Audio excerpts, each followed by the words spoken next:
The moment I stepped through the door, I knew something was off.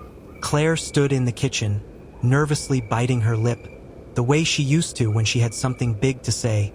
But this wasn't the excited, glowing kind of nervous. It was something else.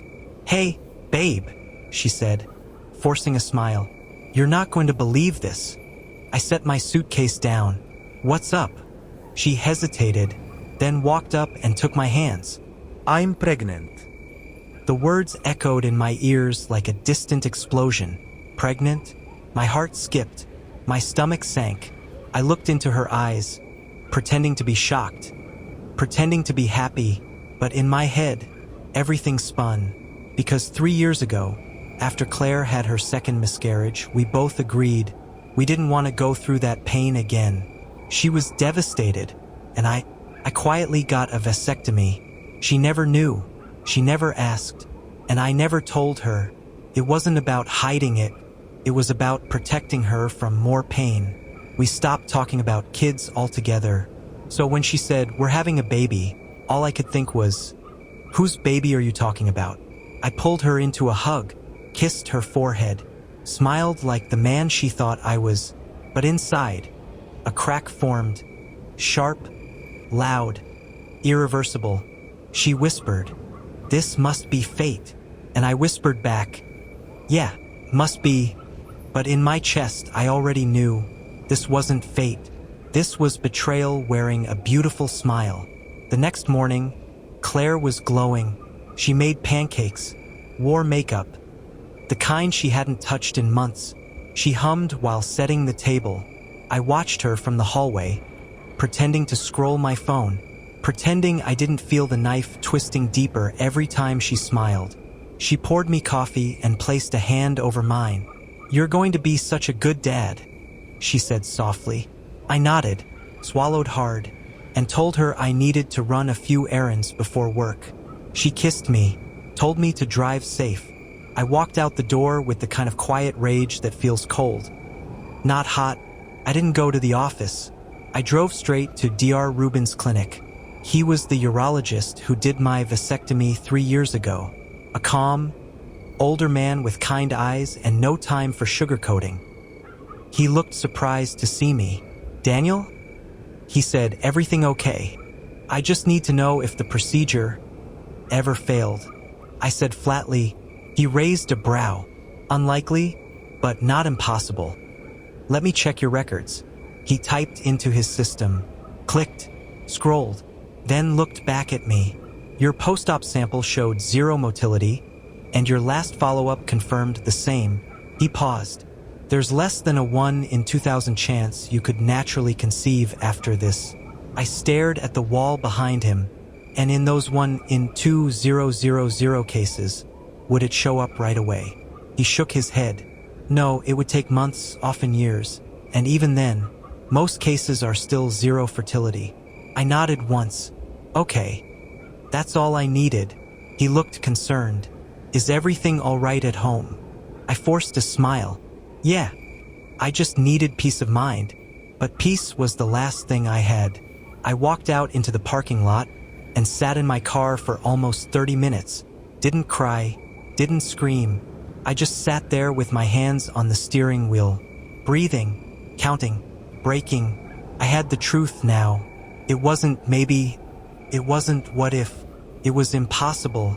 Claire was pregnant, and I was sterile. That baby wasn't mine. And the worst part? She still looked me in the eye like I was the only man in her world. Claire started humming more often after the pregnancy news. She walked lighter, texted more, smiled at nothing, and every time her phone buzzed, she flipped it over without reading the screen. Before, she used to show me everything: memes, group chats, baby name ideas. Now silence, guarded glances, a laugh she'd try to hide behind a fake cough. I played along, woke up early, made her breakfast, rubbed her feet, asked about the baby, but every time I looked at her, I saw someone I didn't recognize, someone who moved like Claire, but wasn't my Claire. One night, she fell asleep early on the couch. Her phone rested beside her. Locked, of course. I reached for it, paused, then pulled back. No, I wasn't going to be that man. If she was hiding something, she'd slip eventually, and I'd be ready. So I watched. I noticed her schedule shift. She suddenly had prenatal yoga 3 times a week. She hated yoga, I remembered. She once pulled a hamstring trying it and called it pretending to be a sexy tree. Now she was obsessed. Came home flushed, energized, glowing, but never sore, never tired, never with a receipt for classes or prenatal programs. Then I saw it, a name, quick and simple, Mark.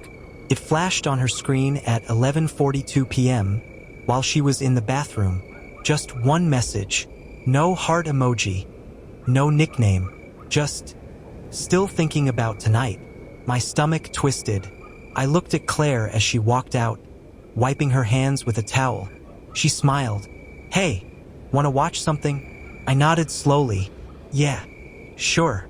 But I couldn't hear the TV. All I could hear was that message. And all I could think was, who the hell is Mark?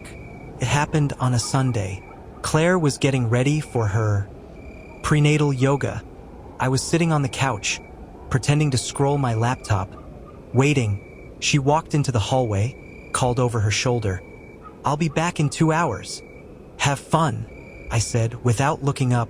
The door shut behind her, and then I heard it, a faint buzz, not from the kitchen table where she usually kept her phone, but from inside the coat closet.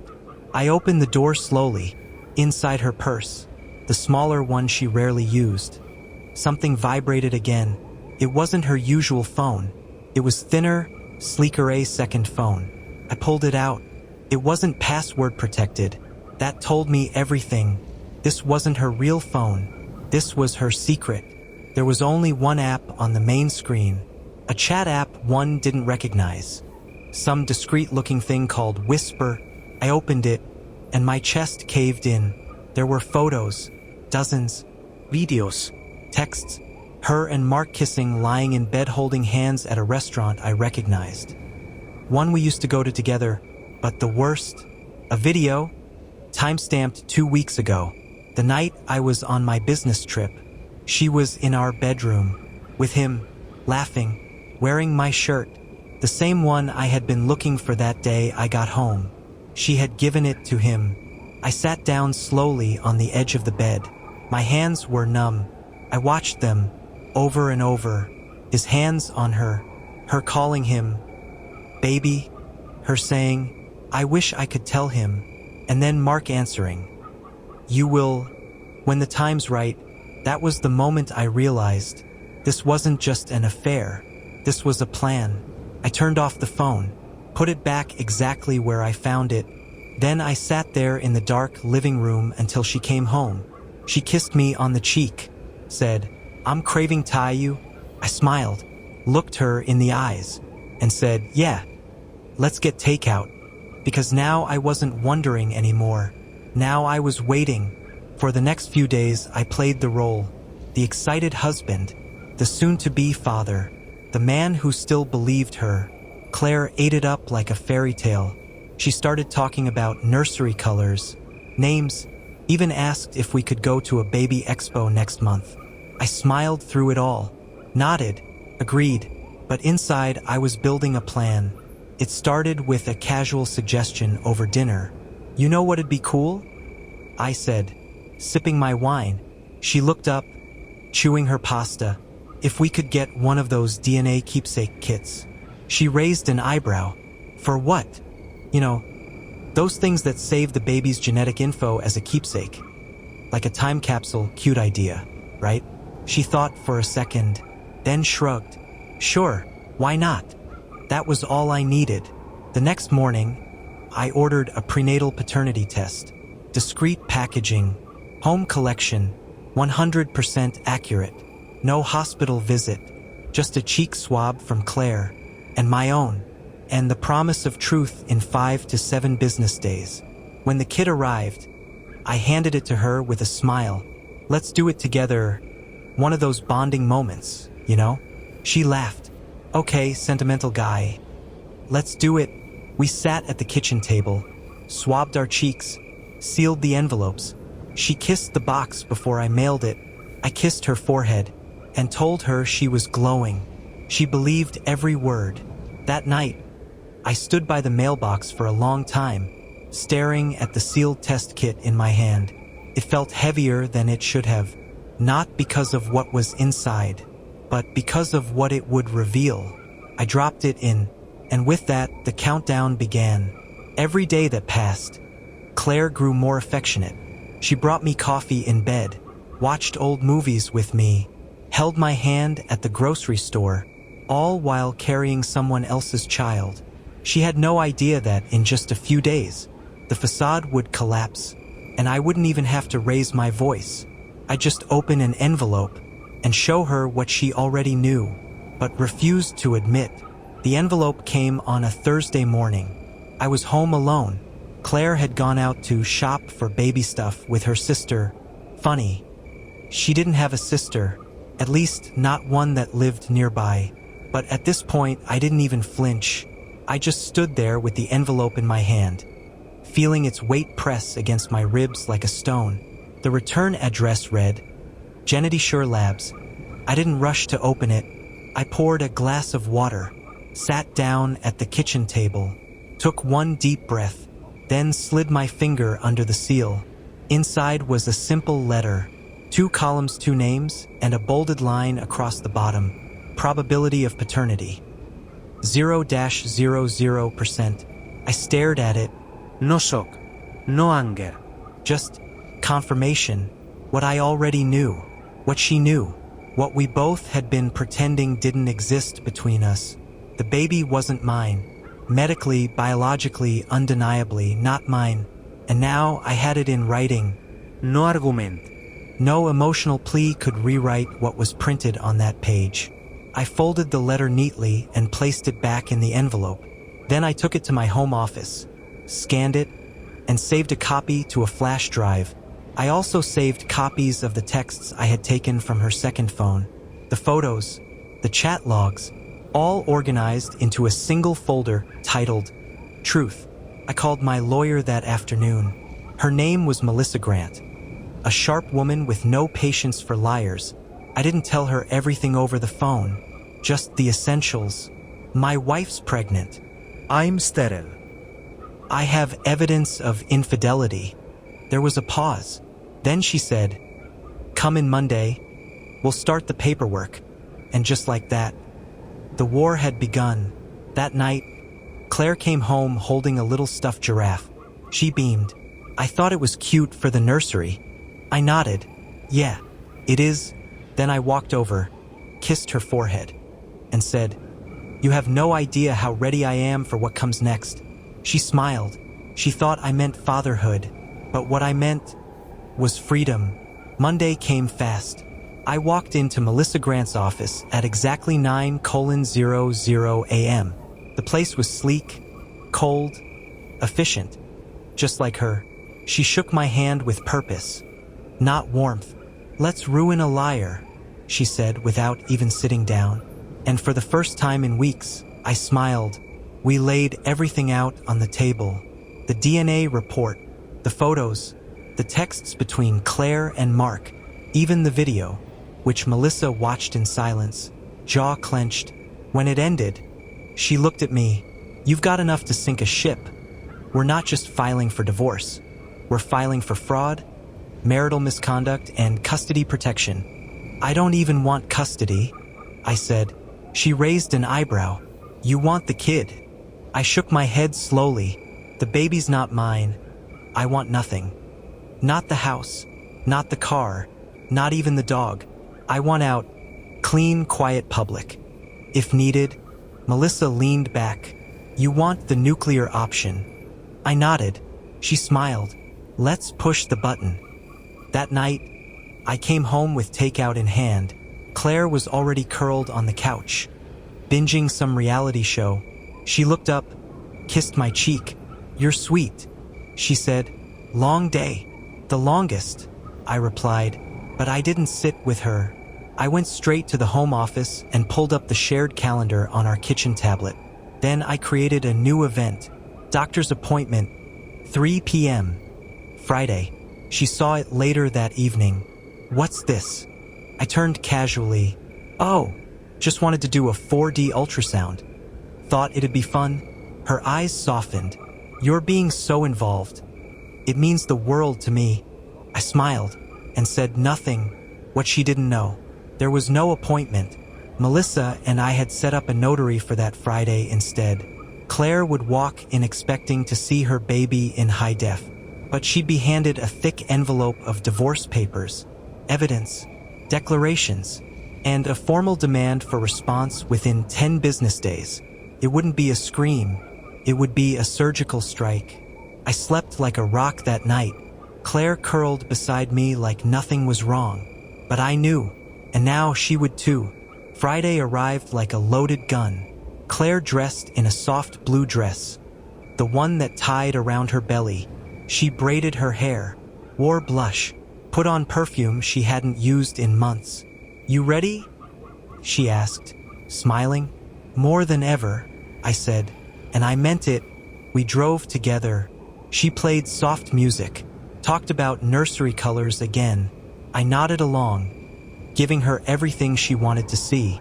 The clinic was in a quiet office plaza. Neutral walls, private lot, just like we planned. As we pulled up, I parked, turned to her and smiled. You go ahead. I just need to take a quick call. She leaned in, kissed my cheek. See you inside. She walked in, holding her purse gently over her stomach. I waited until the door closed, then followed behind, silent, calm, focused. Inside, the receptionist greeted her with a folder. Claire Reynolds. She nodded. The woman handed it to her with a soft smile. Right this way, private consultation room. As requested, Claire walked in, took a seat, and opened the folder. Inside wasn't an ultrasound image. It was a stack of papers. On top, divorce filing. Underneath, the paternity test. Screenshots of her texts with Mark. Hotel receipts. A printed photo of her in our bed with him. And one final page. A letter from me. It read, Claire, I know everything. You could have told the truth. You could have walked away before destroying us both. But you didn't, so now I will. I walked in just as she dropped the folder. Her eyes met mine. Wide, shaking, hollow. Daniel. She started, voice cracking. I raised a hand. I'm not here to scream. I'm not here to hurt you. I'm here to end this. She stood, tears rolling now. I didn't know how to tell you. I nodded. You didn't need to tell me. You just needed to not lie every single day. She stepped closer, tried to reach for me. I stepped back. The child is not mine, Claire. I'm sterile 3 years. She froze, then collapsed into the chair, burying her face in her hands. I didn't move, didn't speak, just turned around and walked out. As I reached the parking lot, I finally exhaled, not with anger, not with relief, but with something closer to rebirth. Claire called that same night, 3 times. I didn't answer. She left one voicemail. Please, Daniel, please, let me explain. I didn't want to hurt you. I was scared. I thought maybe if we had something new, we could fix what we lost. I played it once, then deleted it, not because I was angry, but because there was nothing left to hear. The next morning, she showed up at my office. Security called up. She says she's your wife. I asked them to escort her out. Gently, no scene. No screaming. Just distance. She texted after that. A paragraph. Then a wall of them. Some filled with apologies. Others filled with rage. The last one just said, I miss us. I didn't reply because there was no us left to miss. She tried to speak through mutual friends. Messaged my sister. Even emailed my old boss. They all told her the same thing. Daniel isn't coming back. And I wasn't, but she didn't stop. She left flowers at my door, letters in my mailbox, each one messier than the last. From, I made a mistake, to you're just as guilty, to Mark meant nothing, But I remembered the video, her smile when she was with him, how free she looked when she thought I'd never find out. And I knew Mark wasn't the mistake. I was for loving someone who never loved me enough to be honest. My lawyer finalized the filings. No contest from her. She knew she had no ground to stand on. Melissa handed me the last form. You sign this, and it's over. I took the pen, paused, then signed my name. Clean, sharp, final. That night, I sat alone in my apartment. The city outside buzzed with life, but in my room, peace, not silence, not loneliness, peace. I opened one last message from her without replying. It said, "Do you think you'll ever forgive me?" I read it twice, then deleted it, and with that, I forgave myself instead. It had been 6 months since I saw Claire last. Not in person, not online, not even by accident. She had faded from my world like a stain finally washed out, and in her place, stillness, freedom, a version of me I didn't even know existed. I'd moved to a smaller apartment near the lake, 2 bedrooms, big windows, one plant that somehow hadn't died. I cooked for myself now, simple things that tasted better than they should have. Maybe because they weren't tied to a lie anymore. Every morning, I walked down to the water with a coffee in hand. No wedding ring, no double life, just me, just peace. I wrote again, little essays, reflections, lines that helped me make sense of the storm I walked through. One entry read, "She wasn't the storm. She just got caught standing where the rain used to fall." Another, "I didn't lose her. I let go of what she pretended to be. People asked if I'd ever date again. Maybe, but I wasn't looking. I wasn't fixing anything, because I wasn't broken anymore." One Sunday, I bumped into a woman at the bookstore. She dropped a stack of poetry books, and I helped her pick them up. She laughed. Her name was Lena. We talked for 20 minutes, then 2 hours, then lunch. She didn't know my past, and I didn't tell her, because for the first time in a long time, the past didn't own me. That night, I stood on my balcony, breeze in my face, stars above, and I thought about Claire one last time. Not with pain, not with anger, but with gratitude, because if she hadn't betrayed me, I'd still be stuck in a life that wasn't mine, a life built on pretending. I whispered to the sky, "Thank you for breaking me." I finally became someone worth knowing. Then I turned out the lights and walked into the future. The end.